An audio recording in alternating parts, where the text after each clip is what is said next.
semua, salam sejahtera Malaysia. Hai semua, salam sejahtera Malaysia. Hai semua, salam sejahtera Malaysia. Hai semua, salam sejahtera Malaysia.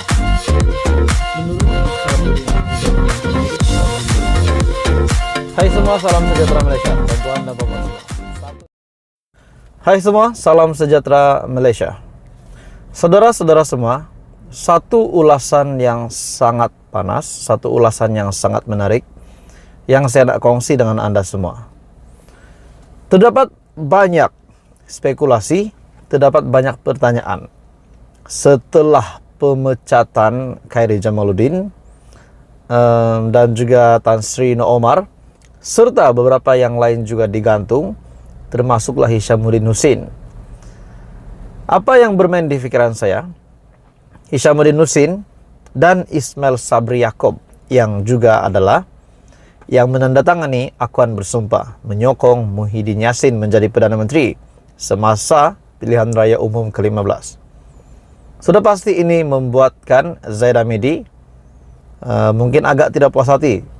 Tapi kenapa hanya Hishamuddin Hussein yang digantung, kenapa tidak Ismail Sabri?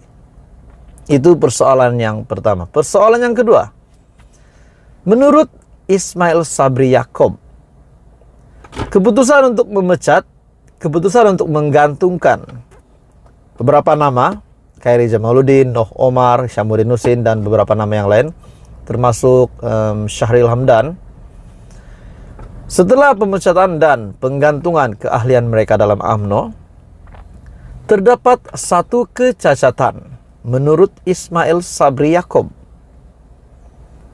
Berani sungguh Ismail Sabri Yaakob untuk membuat kenyataan ini.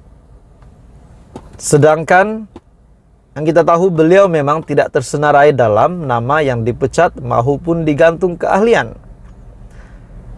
Jadi berbalik kepada persoalan yang tadi, bagaimana dan kenapa Ismail Sabri Yaakob dapat selamat untuk tidak tersenarai di dalam pemecatan dan penggantungan tersebut?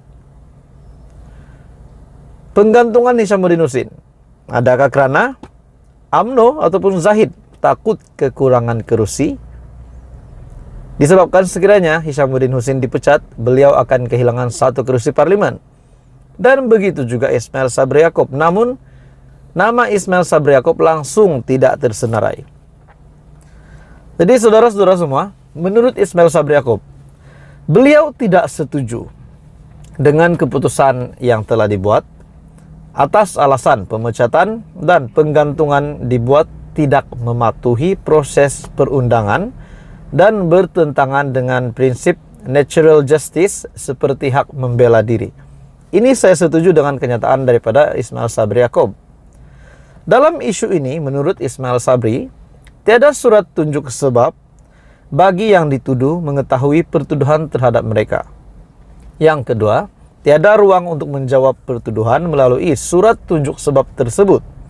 Yang ketiga, jika yang menuduh tidak puas hati, maka yang dituduh perlu dirujuk kepada pendengaran dalam jawatan kuasa disiplin. Bagi mempertahankan diri, beliau boleh membawa saksi dan tuduhan perlu dibuktikan. Yang keempat, jika jawatan kuasa disiplin mendapati yang dituduh bersalah atau sebaliknya, maka jawatan kuasa disiplin perlu memberi cadangan kepada jawatan kuasa pengurusan UMNO.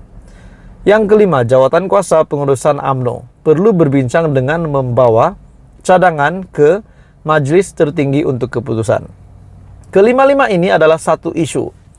Dan menurut Ismail Sabri Yaakob, kelima-lima ini, isu yang saya sebut sebentar tadi, sepertinya tidak berpihak kepada Khairy Jamaluddin dan beberapa nama yang lain. Menurut Ismail Sabri Yaakob, proses kesemua ini tidak dilaksanakan dan beliau juga telah mendapat maklumat bahwa jawatan kuasa disiplin tidak pernah menasihatkan Presiden, yaitu Zaid Hamidi, untuk sebarang tindakan. Namun, hanya memaklumkan tentang terdapat laporan dibuat terhadap yang dituduh. Maka, Ismail Sabri menyatakan tidak bersetuju dengan keputusan karena terdapat kecacatan nyata dalam proses membuat pemecatan dan penggantungan ahli. Sebagai sebuah parti yang bertamadun, UMNO mesti dilihat telus dalam membuat sebarang tindakan. Saudara-saudara semua, setelah Ismail Sabri Yaakob membuat kenyataan ini, saya amat setuju dengan kenyataan ini. Sebelum saya meneruskan, saya meminta jasa baik Anda untuk tekan butang like, share video ini, dan bantu channel ini, kembangkan channel ini dengan tekan butang subscribe. Adakah Anda setuju dengan kenyataan daripada Ismail Sabri Yaakob? Sebagai pemerhati, saya melihat kenapa Ismail Sabri Yaakob yang juga salah satu yang menyokong, yang menandatangani akuan bersumpah menyokong Muhyiddin Yassin menjadi Perdana Menteri, tidak disenaraikan di dalam penggantungan dan juga pemecatan. Bagi saya, sudah pasti nama yang dipecat, sudah pasti sekiranya mereka menang semasa pilihan raya umum ke-15, mereka mempunyai kursi parlimen, sudah pasti mereka tidak akan dipecat.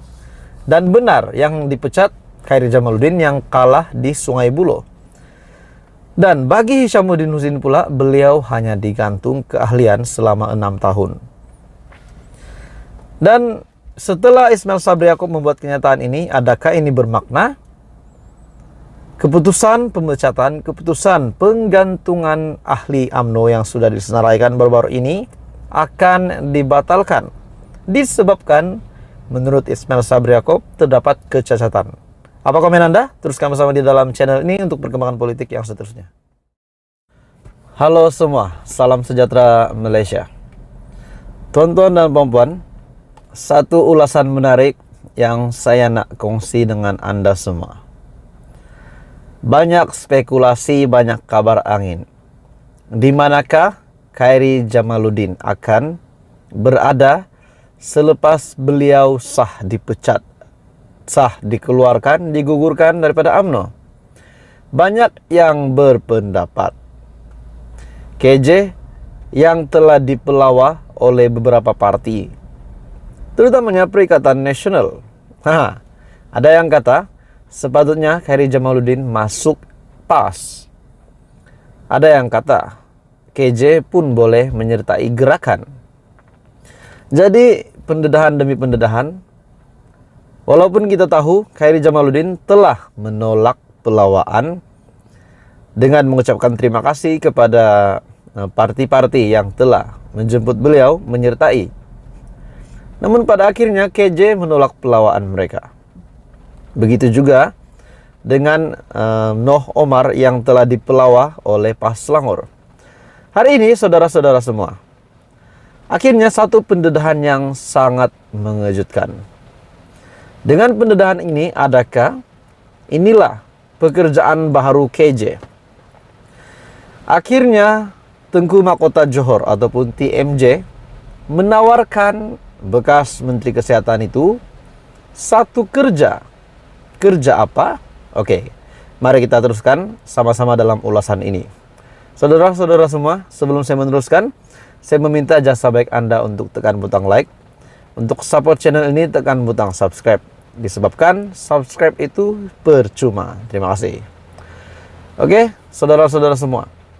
Persoalannya, adakah bekas Menteri Belia dan Sukan, Khairi Jamaluddin, bakal menyertai klub bola sepak Johor Darul Ta'zim ataupun JDT? Persoalan itu bermain dalam fikiran peminat bola sepak tempatan susulan hantaran terbaru pemilik klub itu, Tunku Ismail Sultan Ibrahim, di laman Instagram miliknya. Baru-baru ini TMJ membuat satu post di status ataupun story Instagram TMJ dengan meletakkan gambar Khairi Jamaluddin ataupun bekas Menteri Belia dan Sukan itu. Menerusi satu hantaran di Instagram story milik TMJ, Tunku Ismail seakan memberikan satu bayangan bahwa Khairi bakal menjadi ketua pegawai eksekutif CEO ataupun JDT pada masa depan. Oke, saudara-saudara semua, adakah Anda setuju kalau TMJ melantik KJ? Adakah Anda setuju kalau KJ fokus kepada pekerjaan ini sekiranya beliau akan benar-benar menjadi CEO ataupun Ketua Pegawai Eksekutif JDT. Bakal CEO, Ketua Pegawai Eksekutif JDT dan penasihat Belia Johor, Tunku Ismail yang turut memuat naik gambar beliau bersama Khairi. Kenyataan Tunku Ismail menghangatkan lagi suasana Khairi yang juga bekas Ketua Pemuda UMNO yang dilaporkan sudah dipecat. Bagaimanapun, tidak mustahil bayangan yang diberikan Tunku Ismail itu menjadi kenyataan dengan Khairi yang memang dilihat mempunyai ciri-ciri, mempunyai potensi kepimpinan yang tinggi selain berpengalaman sebagai Menteri Belia dan Sukan. Dan sementara itu juga Khairi turut membalas hantaran di Instagram resmi beliau dengan gambar yang sama bersama Baginda dengan komen "One door close, others will open. Rezeki di tangan Allah." Jadi pada akhirnya bekas Menteri Kesehatan dan Menteri Sains, Teknologi dan Inovasi itu yang juga pernah menjadi Menteri Belia dan Sukan. Adakah inilah pekerjaan yang tepat untuk Khairi Jamaluddin setelah beliau dipecat? Dan kalau ini benar, sudah pasti menjadi kejutan ramai. Apa komen Anda? Tuliskan bersama di dalam channel ini untuk perkembangan politik yang seterusnya.